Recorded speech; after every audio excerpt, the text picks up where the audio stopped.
Hindi pa nga uwian, lumabas na ako ng aming opisina. Pero naman nagpaalam ako sa aking bossing at ako na may pinayagan dahil tinapos ko na nga ang aking gagawin.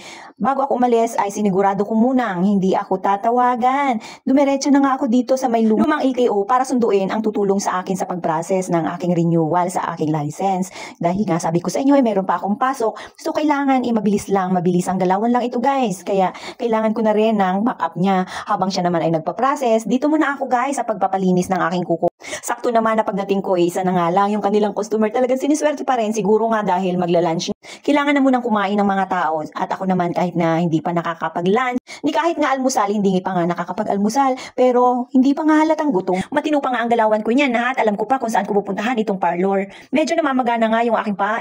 Normal nga lang po pala yan. Akala nyo lang yun guys. Sadyang ganyan po yung aking paa ng mahirap yan at kung saan nakakarating. Kita nyo nga yung mga ugat nagsipaglabasan na nga at hindi na mapipigilan dahil hindi rin mapipigilan ang kalalakwatsa ko guys. Pero ang kalalakwatsa ko na yan, may mga sense po yan. Medyo makati na nga ang aking mga kuko. Yan ang hindi ko matitiis at hindi ko palalampasin. Kailangan imatanggal yan ni Ate Lucia, ang aking doktor sa aking mga kuko. Sa kanya lang ako guys, nagpapalinis. Dito lang talaga sa parlor na ito. At ngayon ko nga lang naisip, nag 1 month na pala ito yung aking kuko. Wow, napakabilis ng oras, napakabilis ng araw. At sa mga susunod na araw, mamamalayan mo, December na naman, madadagdagan na naman ang aking birthday guys. Malapit na nga pala ang aking birthday. At wala na naman akong ihahanda. Sa mga gustong mag-sponsor dyan ng ihahanda, nandito lang ako, open lang. Hindi ko talaga matiis guys yung kati ng mga daliri ko sa paa. Alam nyo yun, yung mga ingron ko pala ay namamayagpag na naman. Kaya ramdam na ramdam ko talaga yan guys. Kasi nga kumakati-kati yung mga paligid ng aking kuko. Pero tingnan nyo guys, pansin nyo yung kuko ko na to.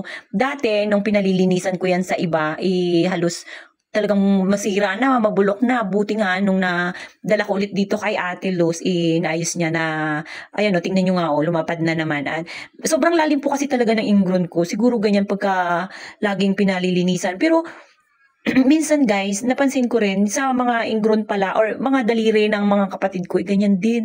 Siguro nagmana kami dun sa nanay ko guys. Kasi yung nanay ko mahilig din magpalinis ng kuko, mahilig din magpakutkot ng kuko. Kaya ganyan pala yung cause guys na pagka laging nagpapalis. Pero depende na lang din siguro ay mana-mana na rin yan. Kita nyo nga yung aking mga daliri guys oh. Ang tataba. Nagmana rin yan sa tatay ko guys. Yung mga daliring ganyan matataba. Buti nga pumayat-payat na yan. Pumayat na rin kasi ako guys. Malakas din po kasi ako kumain. Walang pili. Kaya nga yung sa mga pagkain na tinitinda ng mga ate ko before, luging-lugi sila guys. Alam niyo ba kung bakit? Kahit nasaan nila itago yan, naamoy ko yan. Iba talaga ako. Hindi ko alam kung saan ako pinaglili ng nanay ko. Napakatakaw. Itong si ate naman, habang kinukutkot yung aking kuko, ang dami-daming sinasabi, hindi ko na nga lang naintindihan. Basta ang naririnig ko lang guys, pinagagalitan niya ako. Kasi nga raw, saan daw ba ako nagpalinis dati ng aking kuko? Bakit daw, anong nangyari at nasira daw yun? Masisi mo pa ba ako kung ang bahay ko nasa malayo na, nasa bundok na. Before po kasi dito lang ako sa bayan nakatira.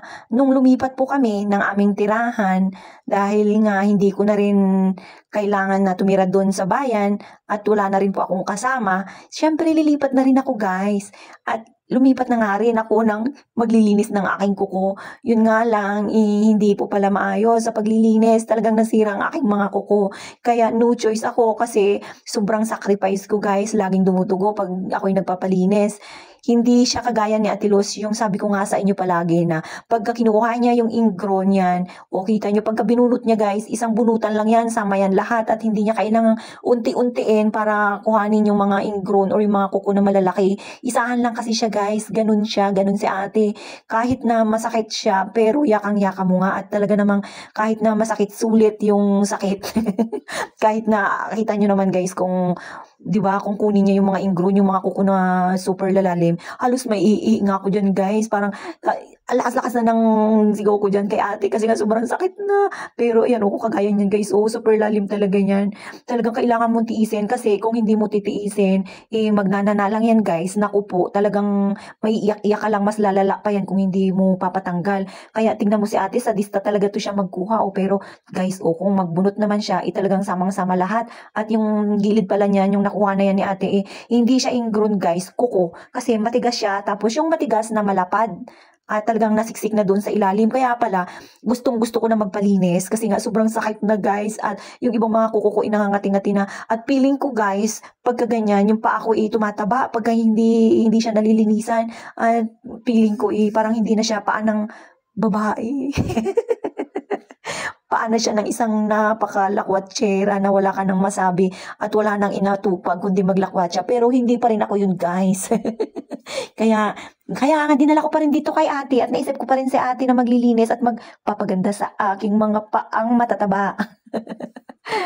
Pero guys, tingnan nyo naman, nag-enjoy naman ako sa paglilinis ni ate. Pagka nahihila niya yan, yung mga ingrown at mga kuko na nagsisipag-siksikan dyan sa gilid ng aking mga daliri, talagang gumagaan ang pakiramdam ko at fresh na naman ang aking mga paa.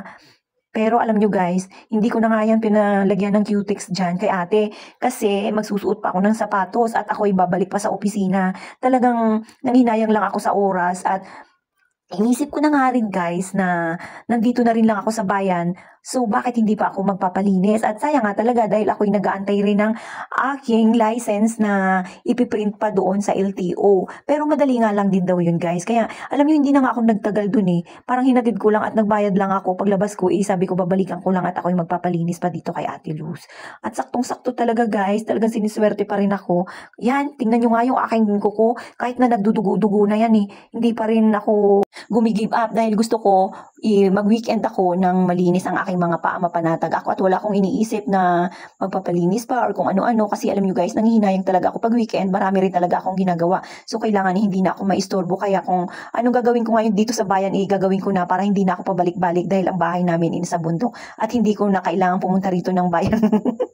Mag-aalas 2 na nga po pala nito nung matapos ni ate. Ito yung aking kuko. Pero sabi ko nga guys, hindi ko na yan pinalagyan ng cutex kay ate. Kasi nga po, masisira lang. At ako'y magmimedyas pa at susuutan ko pa yan ng sapatos. Papasok pa ako ng office. So, wag na dahil gagastos lang tayo at masasayangan lang tayo ng kwarta. Pero same lang din yan kahit hindi natin palagyan pala ng cutex. Same lang ang bayad niyan. Halos may nga ako niyan guys nung tapos ni ate na malinisan yan yung aking mga paa, yung aking mga kuko. Ang ginawa niya dyan guys, nilinis-linis niya lang ng konti kasi nga wala na siyang cutex at nilagyan niya lang, sabi ko nga lagyan niya lang ng Mertayulit. Alam niyo yun guys, yung pampapula. Pero yun na nga, sabi niya, meron na raw Mertayulit yan. At nilagyan niya na nga ng gamot, yan yung mga nasugatan, yung mga nagsisipagduguan kong mga daliri para hindi siya mamaga. Guys, ayan na. So, kailangan ko nga yan ipahinga ng weekend. Kailangan mahanginan at hindi siya makulob sa mga sapatos. At pagtapos nga yan, guys, inisprayhan niya lang naman ng alcohol. Kaya super update talaga, guys. At ito namang si ako super tiis talaga. Tiis to the max. So, paano ba yan, guys? Hanggang dyan lang muna ang aking video.